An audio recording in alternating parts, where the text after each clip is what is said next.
How do you think and feel about purpose?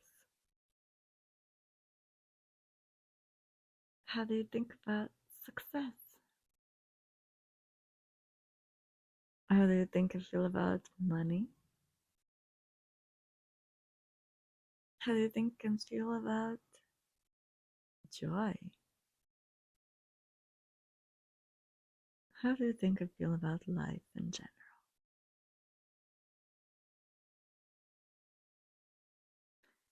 It's very interesting when we start to examine our beliefs because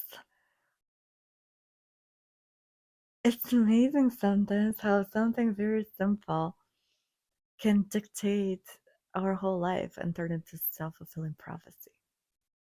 Like, for example, if your parents didn't get along, you can think that relationships are horrible and people always argue, so you're better off not to be in one. Or when you do get in one, you end up repeating those same patterns just by virtue of habit because you have these preconceived ideas.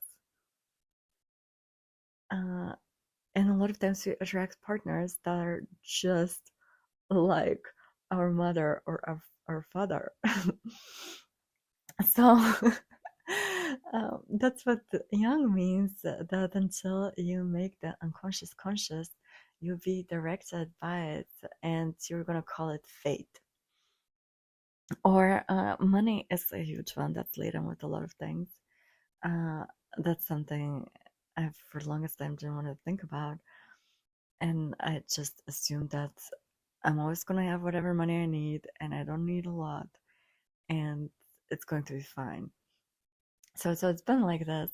But when I started to dig deeper into money and why was I so reluctant to think about money and having large quantities of money, um, there was so much that was unearthed, and I want to say a lot of it from past lives and just things that I've seen in my childhood. And I was like, oh wow, I cannot believe I have such resistance to this topic and so many negative beliefs about it.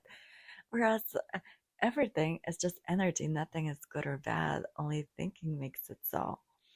And the same way we can think about aging, people can be terrified of aging and think like, oh, I'm getting old, like I'm this old and my body's starting to fall apart and I'm going to be getting sicker. It's like, why?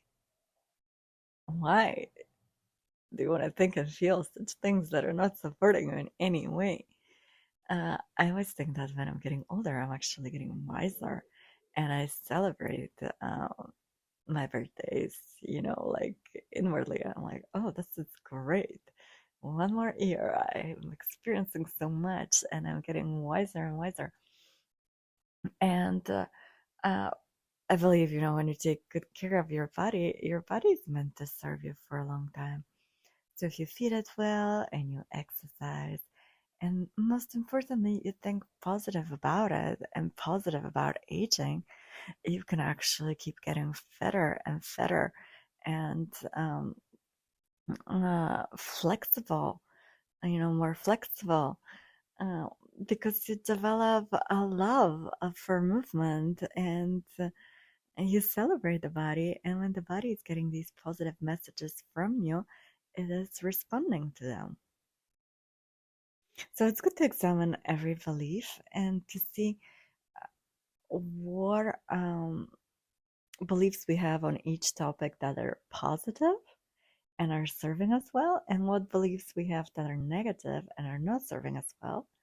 And what we can do is choose a certain topic and take the negative beliefs on it and start replacing them with positive. And it works. And it can be that simple.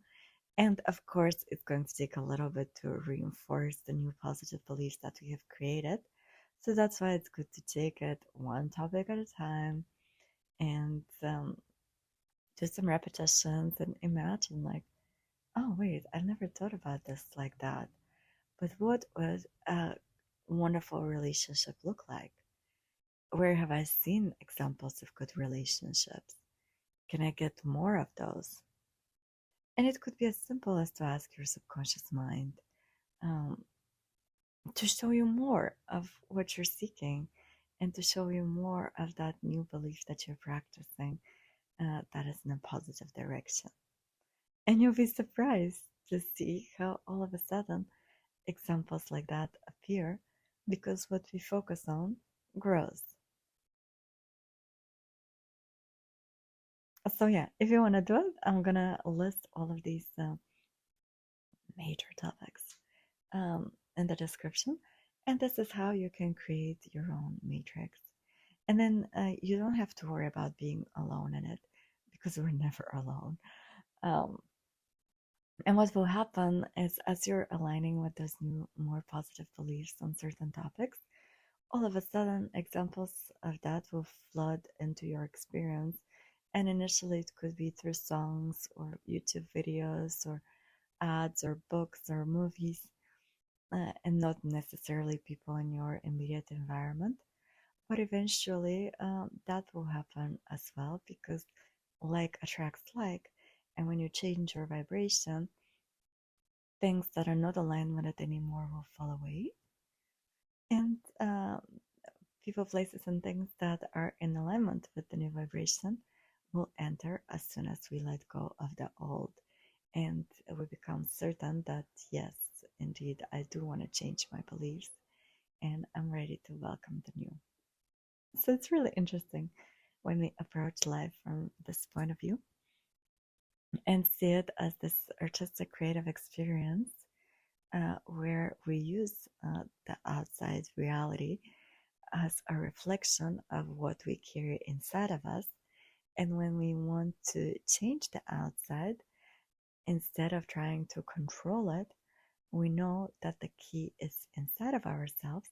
So we turn within and say, okay, why did I encounter this person's situation? Or, like this thing that is not very pleasing to me? And what kind of beliefs do I hold and how can I change it? Or contrast in the outside reality also serves to show us what we like.